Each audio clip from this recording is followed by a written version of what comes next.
All right, folks, it's Bass Action back in action here. In this video, we are going to cover two major types of inequalities. Although this is in our prerequisite chapter, these are probably topics that you haven't done a lot with in the past, so you will need to practice these and take some really good notes here. This first one we're going to look at is our absolute value inequalities, but before we can get into that, we've got a little introduction example here. Let's take a look at this piecewise function and review thinking about graphing piecewise graphs. So when we have a piecewise graph, we have, in this case, 3 different components and 3 different domains that go with each of the components. So for example, I have this y equals x, I have y equals x here, and then I also have a y equals a negative x. For each of those, I have these different domains that are going to be associated with it. If we were trying to graph, for example, taking our first piece, this y equals negative x, that would be a negative sloping line, has a slope of a -1 and a y-intercept of 0, but I only want the portion that is less than 0. So when I do that, when I graph this, I'm going to graph it. Now, I'm kind of freehanding this, so it's not going to be super great. So this would be my negative sloping line with my y-intercept at 0. And since this is non-inclusive, I technically have an open circle right here. Now, the next piece is also y equals x. This time it's a positive sloping line, but I only want the point that's happening at x equals 0. So what I'm going to do here is I'm going to fill in that circle that was previously open. My last piece is also a positive sloping line, y equals x, and now I want greater than 0.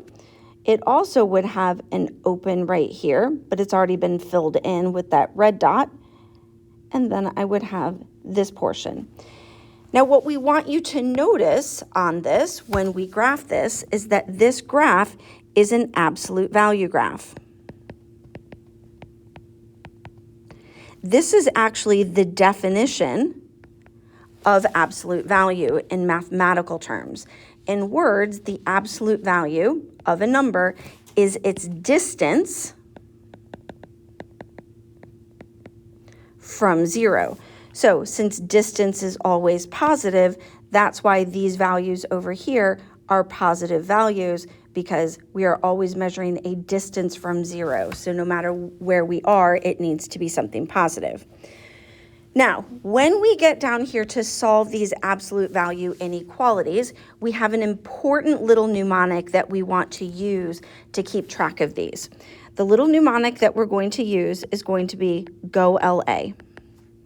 Now, I'm going to define this a little bit more, but this is really when you come down to solving these later, this is what you're going to do.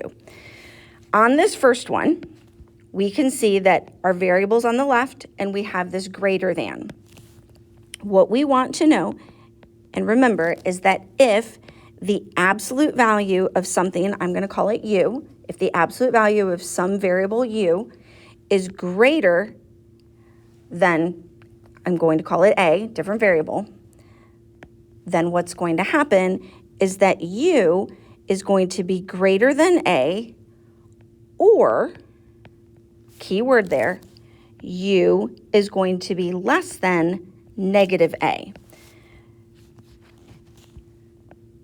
There we go. U is less than negative a. Now, this or is the O in go, and this greater than is the G in go. So when we are given a problem that looks like this, what we want to do is make sure that the whole absolute value portion has been isolated. Now, I've already set these up so that the absolute value is isolated right off the bat, and we are going to write these two inequalities, and then we'll solve them separately. So we'll have 3x plus 4 over 2 is greater than or equal to 10. That's this one. We're basically just rewriting exactly what we have. Then we're going to say or. Now we're going to say 3x plus 4 over 2. Notice that we are going to change the direction of the inequality. Ours is also inclusive. And then we change the sign of the other side, so negative 10. From here, we can just start solving. I'm going to multiply everything by 2. 3x plus 4 is greater than 20.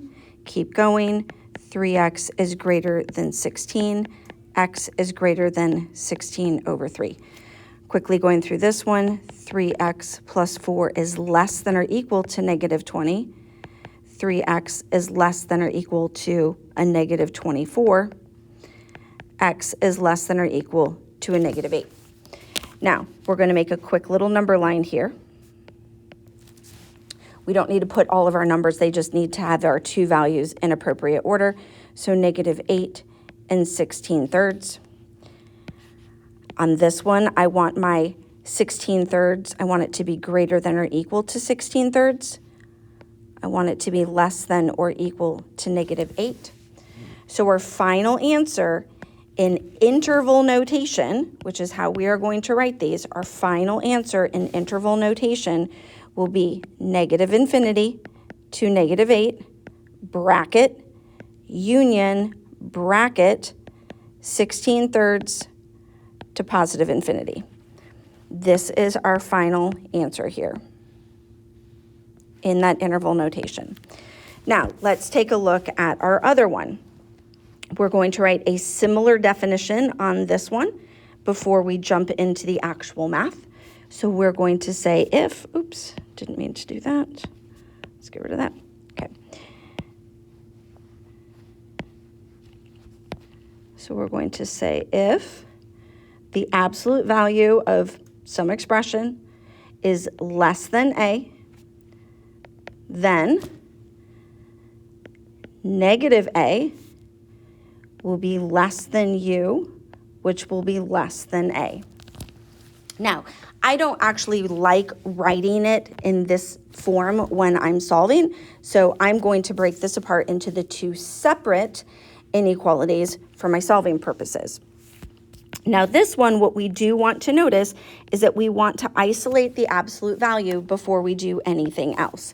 So on this one, we want to think we're getting rid of this negative 1 and the other side will be a 4. Now, I'll have 30 minus 5x is going to be, using that inequality, less than 4. It's kind of a messy inequality, sorry about that, less than 4. Now, this less than is the L and the LA, and now we're going to write and. On the other side, we're going to say 30 minus 5x, and again, we're going to switch the direction, so now it's going to become greater than, and we switch the sign, so negative 4. Now we can do our quick little solving. If you like keeping your variables on the left-hand side, we can keep that as a negative 5x less than a negative 26. Now this is where you do need to remember, if we divide or multiply by that negative, we need to flip that direction. So now x is going to be greater than 26 over 5. On the next part, we'll have our negative 5x greater than negative 34. We're dividing by a negative, so it's going to flip that direction. X is going to be less than 34 over 5. Now, when we go to draw this number line, again, we don't need all of our numbers, we just need them to be in the right order. So we'll have 26/5 and 34/5. I want greater than 26/5. It's going to be open this time. I want less than 34/5. And the and tells us that we want this overlap. So our final answer is only between the two values. Oops, I did not mean for that to be a bracket there. Glad I caught that. A parenthesis, because our values are open. 26/5 to 34/5. And that is our final answer there.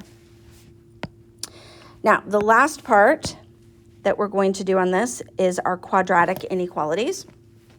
We have two major options for how to solve these types of problems. Both of them are going to start off the same way.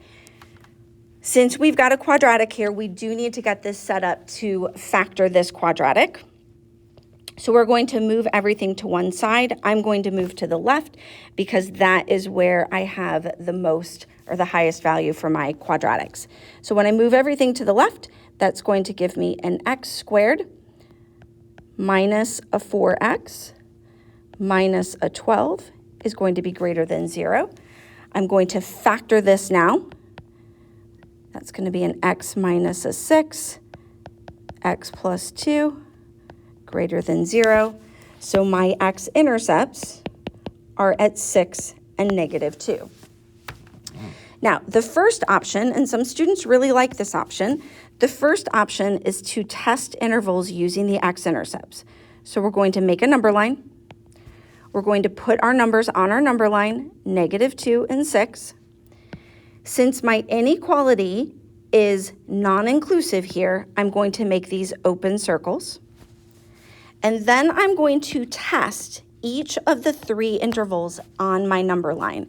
And I like to really encourage students to do your testing with this factored form. Now, what we care about is whether it's positive or negative. We don't actually worry about the actual value that we're left with. So over here, I'm going to choose, let's say, you won't ultimately write down this much. We're going to let x equals negative 3, and I'm going to substitute it in here. If negative 3 minus 6 is a negative number, negative 3 plus 2 is a negative number, and a negative times a negative is a positive number. So this interval will be positive. In this interval, I'm going to let x equal 0. And again, 0 minus 6 is a negative number. 0 plus 2 is a positive number. A negative times a positive is a negative number. In this last interval, I'm going to choose x equals 7. 7 minus 6 is positive. 7 plus 2 is positive. Positive times positive is positive. Now, my inequality says I want to know where this is greater than 0. So I want the positive intervals. I want this interval and I want this interval. So my final answer is negative infinity to negative 2. I'm using all parentheses because of these open circles. And then 6 to positive infinity. That is that final answer. Now, we're going to do the same problem with the different strategy. We are going to use these x-intercepts again, but we're going to actually sketch a graph this time. So I know that I have an upward turning parabola. Looking at this, I have an upward turning parabola passing through 6 and negative 2. So my graph looks something like this. I don't care about how low, I don't care about y-intercepts. I just know that this is a negative 6 and this, sorry, I meant to say negative 2. This is my negative 2. And this is my positive 6. And again, these should be open here. Now, when I look at this graph, I can see that to the left of negative 2, all the y values are positive. They are above the x-axis. So this is positive. Between negative 2 and 6, all the y values are negative. The graph is below the x-axis, so this is negative. And to the right of 6, all the y values are positive because it's above the x-axis. So again, we want the positive intervals. We are getting the exact same answer as we did initially. So 2 options, it doesn't matter which one you choose. Some students don't feel comfortable with this. Some students get jumbled when they're testing intervals. So you're gonna pick the one that works the best for you and practice with them both until you decide and are confident with one or the other.